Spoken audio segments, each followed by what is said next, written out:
कर देती हैं। दोस्तों, आज इस कहानी में मैं आपको वही बातें बताने जा रहा हूँ कि इंसान की वह कौन कौन सी गलतियाँ हैं जो आगे चलकर उसकी बर्बादी का कारण बनती है। अगर हमें अपनी बर्बादी के कारण का पता चल जाए तो हम अपने जीवन को सुखमय बना सकते हैं। तो चलिए कहानी को शुरू करते हैं। बहुत समय पहले की बात है। एक नगर में एक सेठ हुआ करता था। उस सेठ के पास सभी प्रकार की सुख सुविधाएं थी, लेकिन उसके कोई संतान नहीं थी। संतान के दुख में वह हमेशा चिंतित रहता था। एक दिन उसे पता चला कि उसकी पत्नी गर्भवती है। वह बहुत प्रसन्न हुआ और उसने अपनी पत्नी का खूब ख्याल रखा और उनके घर एक लड़के ने जन्म लिया। सेठ पुत्र के जन्म की खुशी में बहुत खुश था और उसने पूरे नगर में मिठाई बंटवाई। सेठ ने अपने बेटे के पालन पोषण में कोई कमी नहीं छोड़ी। देखते ही देखते उसका बेटा बड़ा हो गया। उस सेठ ने अपने पुत्र को गुरुकुल भेजने का निर्णय लिया ताकि वह पढ़ लिख कर एक अच्छा इंसान बन सके। अभी उसके पुत्र की उम्र ज्यादा नहीं थी, लेकिन उसने छोटी सी उम्र में अपने बेटे को शिक्षा ग्रहण करने के लिए गुरुकुल भेज दिया था। गुरुकुल में वह सेठ का बेटा अच्छे से शिक्षा ग्रहण करता है और अपने गुरु की सभी आज्ञा का पालन करता है। ऐसे में वह बालक धीरे धीरे वहाँ का सबसे होनहार विद्यार्थी बन गया। गुरुकुल में उस बालक ने सारे वेद, पुराण और शास्त्रों का अध्ययन किया और बहुत बड़ा विद्वान बन गया। गुरुजी इस बालक से बहुत प्रसन्न थे कि उसने छोटी सी उम्र में सारा ज्ञान अर्जित कर लिया। लेकिन वह कहते हैं, न इस समय कब बदल जाए किसी को भी पता नहीं होता है। ऐसे ही एक दिन किसी प्राकृतिक आपदा की वजह से उसके माता पिता की मृत्यु हो गई और जब उसके माता पिता की मृत्यु हुई तब तक उस बालक की शिक्षा पूर्ण नहीं हुई थी। और जब उस बालक ने इस खबर को सुना कि उसके माता पिता अब इस दुनिया में नहीं रहे और उनका सब कुछ बर्बाद हो चुका है, तो उस बालक का सांसारिक मोह माया से मन उठ गया। उसके बाद उस बालक ने निश्चय किया कि वह गुरुकुल से शिक्षा पूर्ण करने के बाद अपना संपूर्ण जीवन लोगों की भलाई के लिए जिएगा। और फिर जब उस बालक की शिक्षा पूर्ण हो गई तो उसके बाद मुबारक सन्यासी बन गया और वह सांसारिक वस्तुओं से दूर हिमालय के जंगलों में चला गया। जंगल में जाकर उसने वहाँ लंबे समय तक तपस्या की। तपस्या पूर्ण करने के बाद उस सन्यासी ने लोगों को शिक्षा देना आरंभ कर दिया। समय के साथ साथ उस सन्यासी की चर्चा चारों तरफ होने लगी। दूर दूर से लोग उसके बाद शिक्षा ग्रहण करने आने लगे और बहुत सारे लोग उनके पास अपनी समस्याओं का समाधान खोजने के लिए भी आने लगे और सन्यासी सभी लोगों की समस्याएं बड़ी आसानी से सुलझा देता, जिसकी वजह से वह पूरे राज्य में मशहूर हो गया था। लेकिन जिस नगर में रहता था उस नगर के राजा को उस सन्यासी के बारे में पता चला तो उसने उस सन्यासी से मिलने का निश्चय किया। अगली सुबह राजा अपने महल से निकलकर उससे मिलने के लिए निकल गया और फिर वह उस कुटिया पर जाकर पहुंच गया। वहां पहुंचकर जब राजा ने सन्यासी को देखा तो वो देखता ही रह गया। उसके चेहरे पर एक अलग ही तेज था।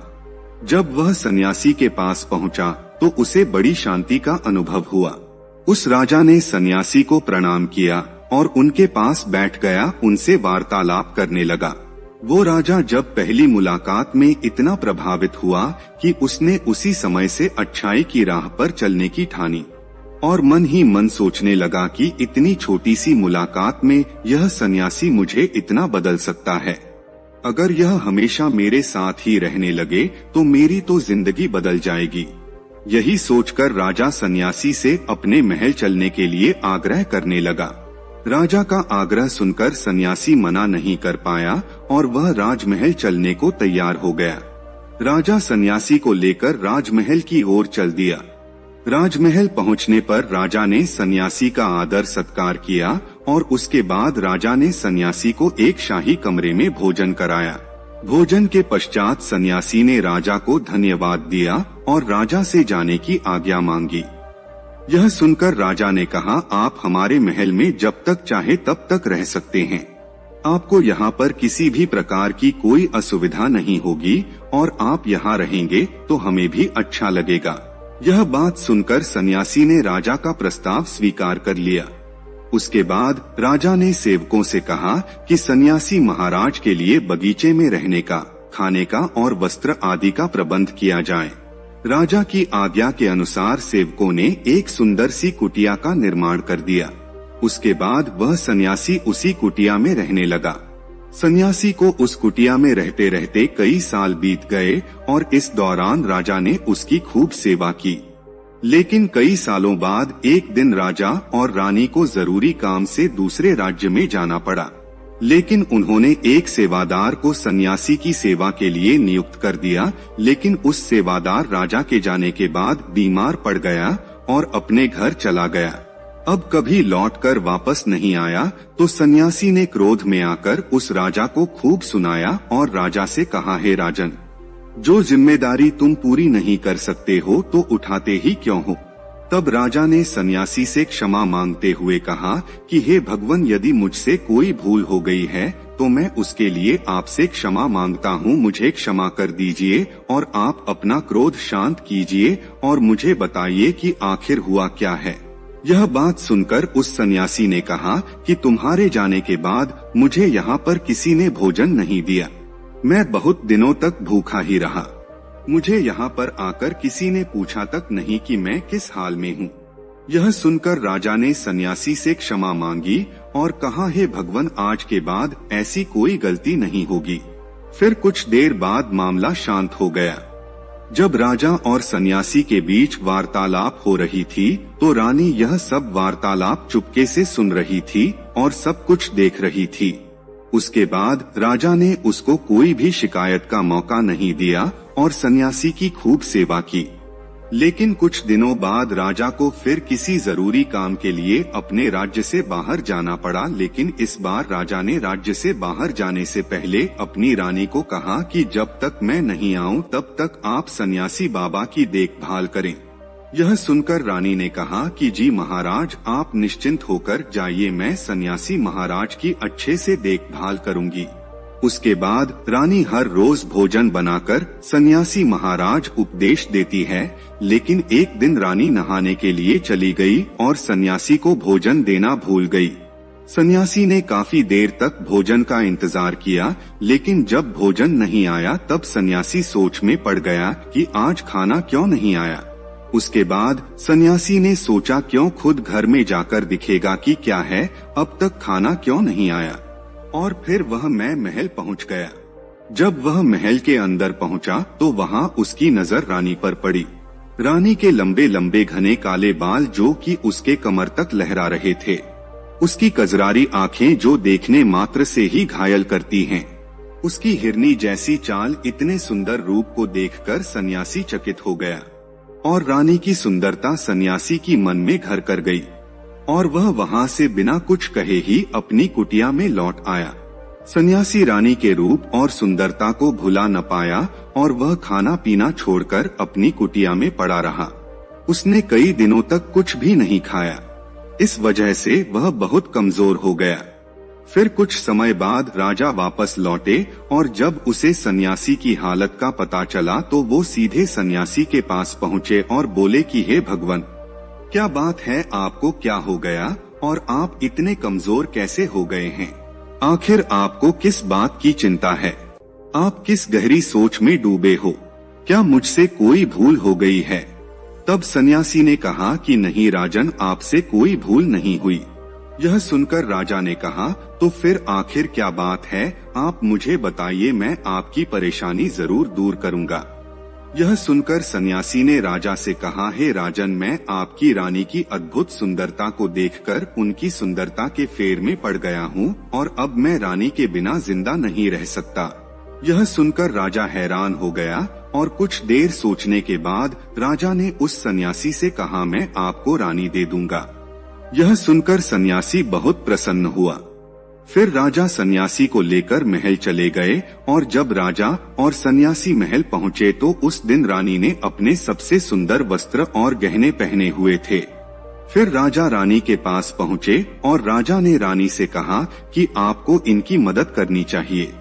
यह बहुत कमजोर पड़ गए हैं और मैं नहीं चाहता कि किसी ज्ञानी पुरुष की हत्या का कलंक मेरे सर पर लगे। उसके बाद राजा ने रानी से पूछा कि क्या आप यह पाप अपने सर पर लेना चाहती हैं? राजा की यह बात सुनकर रानी ने राजा से पूछा कि आखिर इनके दुख का कारण क्या है। तो राजा ने रानी से कहा कि सन्यासी आपकी अद्भुत सुंदरता के दीवाने हो गए हैं। राजा की बात सुनकर रानी ने कहा कि राजन, आप चिंता मत करिए, अब आप सब कुछ मेरे ऊपर छोड़ दीजिए। मुझे पता है कि मुझे अब क्या करना है। उससे आपके ऊपर ना तो सन्यासी की हत्या का पाप लगेगा और ना ही उससे मेरे पवित्र धर्म का नाश होगा। रानी की ये बात सुनकर राजा ने रानी को सन्यासी को सौंप दिया। उसके बाद सन्यासी रानी को लेकर कुटिया पर पहुँचे। जब रानी सन्यासी की कुटिया पर पहुंची तो रानी ने सन्यासी से कहा कि हमें रहने के लिए घर चाहिए, हम इस झोपड़ी में नहीं रह सकते। यह सुनकर सन्यासी राजा के पास गया और राजा से जाकर बोला कि हे राजन, हमें रहने के लिए एक घर चाहिए। उसकी बात सुनकर राजा ने उनके लिए घर का प्रबंध कर दिया। फिर सन्यासी रानी को लेकर घर पहुंचा। जब रानी सन्यासी के साथ उस घर पहुंची तो रानी ने सन्यासी से कहा, यह घर तो बहुत गंदा है और इसकी हालत बहुत खराब है, मैं इस घर में नहीं रह सकती। यह सुनकर सन्यासी फिर से राजा के पास गया और राजा के पास जाकर बोला कि हे राजन, जो आपने हमें घर दिया उस घर की हालत बहुत खराब है। सन्यासी की बात सुनकर राजा ने उस घर की हालत ठीक करवा दी। उसके बाद फिर रानी घर के अंदर गई और नहा धोकर बिस्तर पर आ गई। सन्यासी भी बिस्तर पर आ गया। फिर उसके बाद रानी ने सन्यासी से कहा, आपको पता है कि आप कौन हैं और आप अब क्या बन गए हो? आप एक महान सन्यासी थे जिसके लिए राजा खुद सारी जरूरत की वस्तुएं उपलब्ध कराते थे, जिसके पास लोग दूर दूर से ज्ञान ग्रहण करने के लिए आते थे, जो लोगों को सत्य की राह दिखाएं करते थे, जो लोगों की समस्याओं का समाधान करते थे, जिनको सभी लोग एक गुरु मानते थे, जिनकी सब भगवान के रूप में पूजा किया करते थे, और आज आप वासना के कारण मेरे गुलाम हुए हैं। रानी की बात सुनकर उस सन्यासी को एक झटका लगा और उसे महसूस हुआ कि वह तो एक सन्यासी है और वह यह सब क्या कर रहा है। वह तो यह सारी सुख सुविधाओं को छोड़कर शांति की तलाश में जंगलों में चला गया था।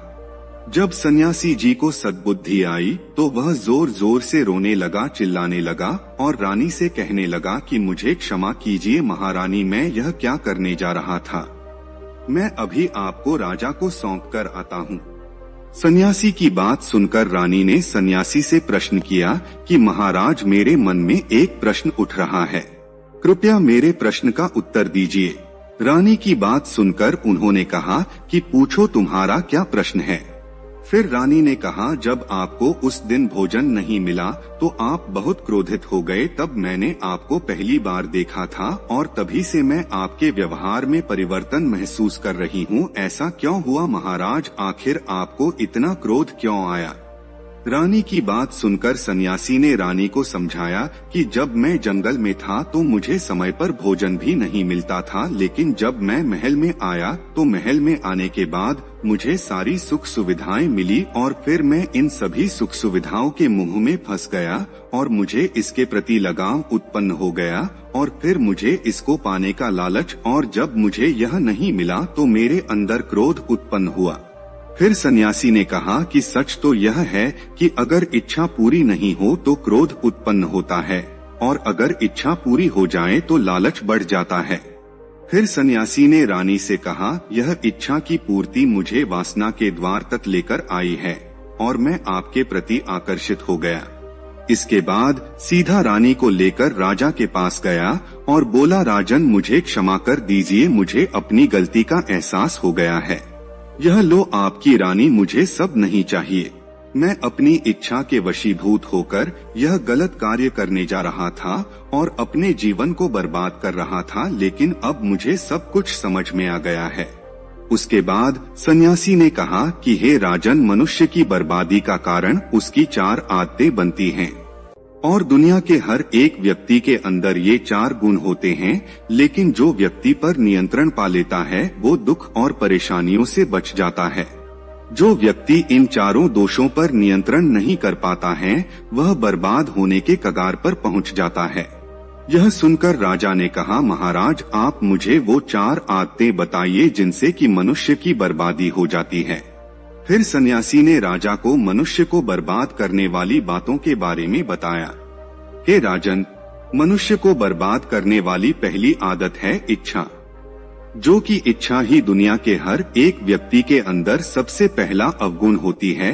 और जो व्यक्ति अपनी इच्छाओं को नियंत्रण में नहीं कर पाता है वह जीवन के किसी भी क्षेत्र में सफल नहीं हो पाता है, क्योंकि जैसे ही उसकी इच्छा पूरी होती है वह दूसरी इच्छा की ओर पढ़ने लगता है, और दूसरी इच्छा पूरी होती है तो तीसरी इच्छा उसके मन में जागृत होती है, और फिर ऐसे करते करते इच्छाओं पर नियंत्रण न होने के कारण इस जाल में उलझा रहता है और दुखी रहता है।